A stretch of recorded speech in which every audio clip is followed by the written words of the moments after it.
قبر کی مٹی سے خوشبو کیوں آ رہی تھی؟ سبحان اللہ۔ رمضان کے مہینے میں قبرستان میں اپنی ماں کی قبر پر بیٹھ کر سورہ یاسین کی تلاوت کر رہا تھا کہ اچانک قبرستان سے مجھے بہت ہی عمدہ اور پیاری خوشبو آنے لگی۔ میں نے ادھر ادھر دیکھا تو میری نظر قریب ہی کھڑے ایک آدمی پہ پڑی جو ایک قبر پہ کھڑا ہو کے دعا مانگ رہا تھا۔ تو مجھے یقین ہو گیا کہ ضرور اس نے یہ پیاری خوشبو لگائی ہوگی۔ تو میں نے پھر دوبارہ سے سورہ یاسین کی تلاوت کرنا شروع کر دی۔ اتنے میں دوسرے آدمی نے بھی یہی پیاری خوشبو محسوس کی۔ اس نے بھی قبرستان میں ادھر ادھر دیکھا، پھر اس کی نظر مجھ پہ پڑی تو اس کو بھی یہ یقین ہو گیا کہ یقیناً یہ اتنی پیاری خوشبو میں نے لگائی ہوگی۔ وہ فوراً میرے پاس آ کر بیٹھ گیا، مجھ سے پوچھنے لگا کہ بھائی کون سی خوشبو لگائی ہے؟ بہت ہی پیاری خوشبو ہے، ایسی خوشبو میں نے آج تک نہیں سونگھی، آپ مجھے اس خوشبو کا نام بتا سکتے ہو؟ تو میں نے حیران ہو کے کہا کہ نہیں بھائی، میں نے کوئی خوشبو نہیں لگائی، میں تو یہ سوچ رہا تھا کہ یہ خوشبو آپ نے لگائی ہوگی۔ تو وہ آدمی کہنے لگا کہ اگر یہ خوشبو میں نے لگائی ہوتی تو بھلا میں آپ سے کیوں پوچھتا؟ پھر ہم دونوں نے یہ فیصلہ کیا کہ آخر یہ خوشبو کہاں سے آ رہی ہے، چلو دیکھتے ہیں۔ ہم دونوں اٹھے اور قبرستان میں ہم گھومنے لگے۔ میں ایک قبر کے قریب گیا تو وہاں سے خوشبو اور زیادہ تیز آنے لگی۔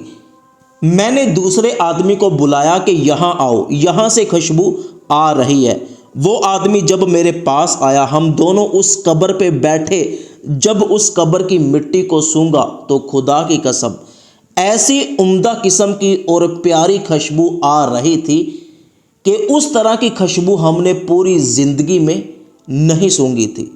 بے ساختہ ہماری زبان سے ماشاءاللہ سبحان اللہ نکلنے لگا۔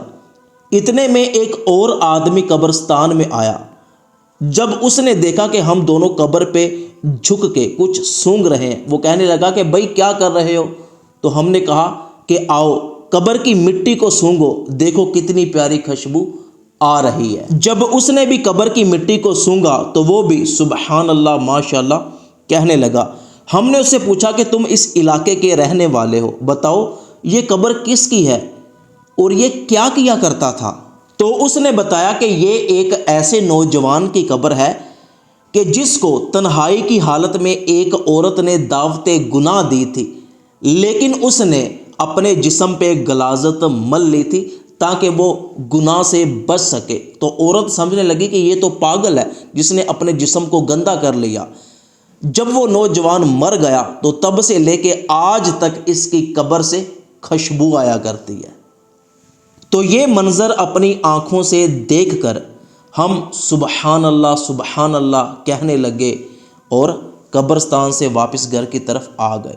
تو جو بندہ دنیا میں اللہ پاک کی فرما برداری کرتا ہے تو اللہ پاک بھی دنیا کو دکھاتا ہے کہ یہ دنیا سے میرا فرما بردار گیا ہے۔ اس واقعے کو سبحان اللہ کہہ کے اپنے دوستوں تک ضرور پہنچائیے گا۔